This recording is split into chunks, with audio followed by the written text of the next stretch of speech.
मनुष्य के अलावा बाकी जीवों को कर्म करने का अधिकार नहीं है और कर्म करने का अधिकार नहीं होने के कारण वे कर्म रहित हैं, कर्म से मुक्त हैं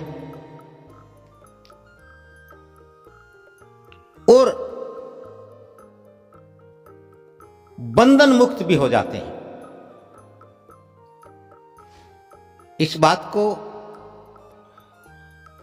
हमें थोड़ा सा धैर्य से समझना होगा।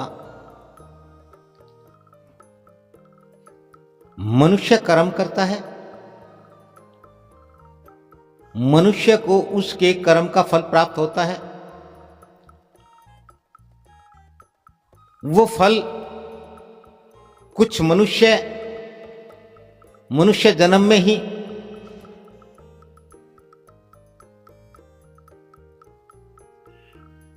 भोग लेता है, उसका प्रयोग कर लेता है और बाकी जो बच जाता है,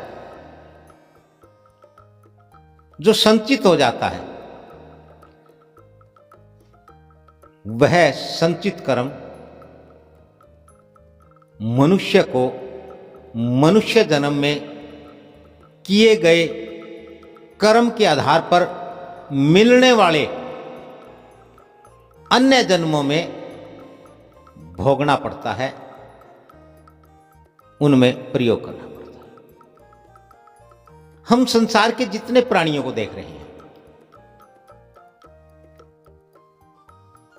गाय, भैंस, गधा, घोड़ा, ऊंट, हाथी, चिड़िया, तोता, मैना, कबूतर, सांप, बिच्छू, छिपकली, मच्छर, मगरमच्छ, मेंढक, जितने भी जीव हमें दिखाई देते हैं, जल में, थल में, नभ में विचरने वाले जो भी जीव हमें दिखाई देते हैं, वो सारे के सारे जीव वो जैसा जीवन जी रहे हैं, वो जैसा भोग रहे हैं, अच्छा खा रहे हैं या बुरा खा रहे हैं, कम खा रहे हैं, ज्यादा खा रहे हैं, दुखी हैं, सुखी हैं, वो जैसे भी हैं, वो मनुष्य जन्म में किए कर्म का संचित फल का परिणाम है। इसलिए ये बाकी के जीव जो चींटी या चींटी से भी जो निमन जीव हैं, जिन्हें हम सूक्ष्मदर्शी द्वारा देखते हैं, देख पाते हैं, वो सारे के सारे जीव सने सने सने सने करके अपने जन्म से, अपनी योनि से, अपने शरीर से पार पाते जाते हैं। वो धीरे धीरे धीरे धीरे करके जो योनियां होती हैं, जो उनका जन्म है,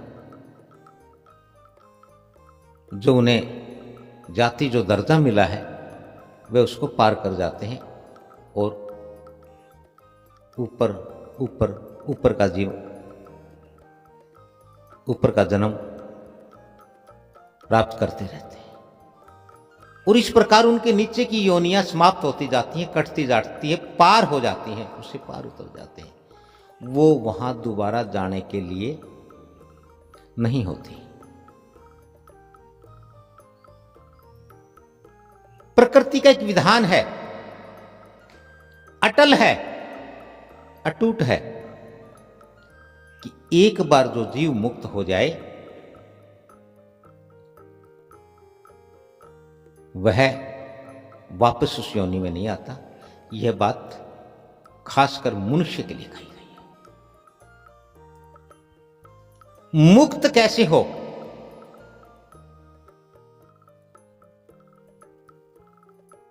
मुक्त होने के लिए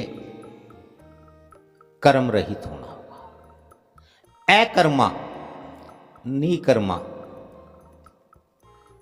संतों ने तो कहा है, नहीं कर्मी कर्म ही मेल कराए राम।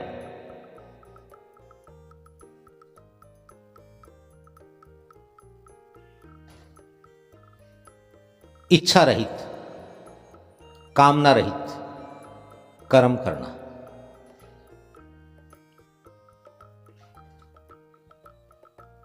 कर्म और कर्म का फल, इन दोनों को हमें दो भागों में बांट करके इनका पूर्ण विस्तार समझना होगा, जानना होगा। कर्म बंधन है और मनुष्य के लिए कर्म करना नितांत आवश्यक है। अब ऐसा कैसे हो कि कर्म करे और कर्म का फल प्राप्त ना हो? यही एक खेल है, यही एक रहस्य है कि मनुष्य कर्म करते हुए अकर्मा, मनुष्य कर्म करते हुए निकर्मा हो सकता है, रह सकता है। और जिस मनुष्य यह कला सीख लेगा, यह कला जान लेता है, यह रहस्य समझ जाता है और इस रहस्य पर जब काम करता है तो निश्चित रूप से मनुष्य कर्म से मुक्त हो जाता है। और मनुष्य जब कर्म से मुक्त हो जाता है तो मनुष्य जन्म और मरण से मुक्त हो जाता है, उसका आना और जाना समाप्त हो जाता है। मनुष्य के अतिरिक्त नीचे के जीवों के साथ यही तो है कि वो अपने अपने शरीरों से, अपने अपने जन्मों से, अपनी अपनी योनियों से मुक्त होते जाते हैं और अंततः, क्योंकि उन्हें कर्म करने का अधिकार नहीं था, वो कर्म नहीं करते थे इसलिए मुक्त हो जाते हैं। और फिर उन्हें अंतिम पायदान, आखिरी सीढ़ी,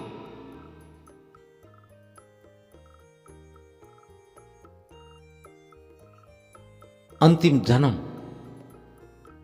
वो है मनुष्य का, वो प्राप्त होता है। यदि वह मनुष्य जन्म में भी जीव अकर्मा रह जाए, निकर्मा हो जाए, तो वह मुक्त हो जाता है, पार हो जाता है, उसका आवागमन, उसका आना और जाना समाप्त हो जाता है। मनुष्य का जन्म का अर्थ पूर्ण हो जाता है, उसका मनोरथ पूर्ण हो जाता है, उसकी श्रेष्ठता सिद्ध हो जाती है, सफल हो जाता है। लेकिन मनुष्य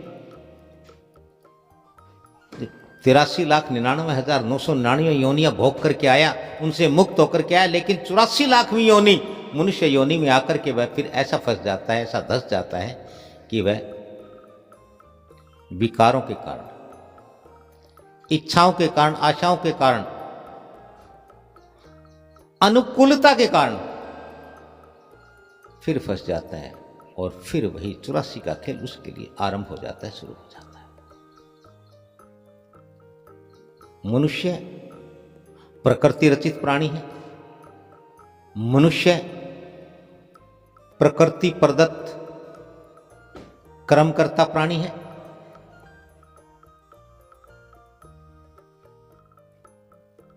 मनुष्य मुक्त कैसे हो, मनुष्य की लिप्तता समाप्त कैसे हो, इसको जानने का एकमात्र रास्ता है, एकमात्र जरिया है, एक मात्र सूत्र है, एक मार्ग है, और वो है प्रकृति का स्वरूप सतगुरु। सतगुरु कौन होता है? सतगुरु संत होता है। संत कौन होता है? जिसने सत्य को जान लिया, जो सहज है, जो सरल है, जिसने अपना सब छोड़ दिया, जिसे त्याग कहते हैं, जो छोड़े हुए पर कायम रहे, जिसे तप कहते हैं, तपस्या कहते हैं, जो त्याग और तप दोनों पर कायम रहे, उसे संयम कहते हैं। जो त्याग, तप और संयम इन तीनों पर कायम रहे तो वह साधक हो जाता है, वह साधु हो जाता है, वह संत हो जाता है। उसने तमाम रहस्यों को जान लिया, उसने सत्य को जान लिया, उसने यथार्थ को जान लिया। वह साधारण मनुष्य के बीच में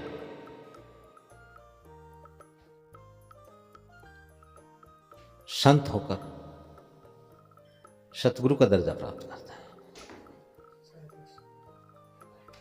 और सतगुरु एकमात्र रास्ता है, एकमात्र जरिया है, एकमात्र वो साधन है जिससे जानकर, जिसके सानिध्य से, जिसके सामीप्य से मनुष्य मुक्त हो सकता है, पूर्णतः मुक्त हो सकता है। और उसके बाद फिर ये लागू होता है, न च पुनरावर्तते न च पुनरावर्तते, अर्थात जो मुक्त हो गया मनुष्य जन्म,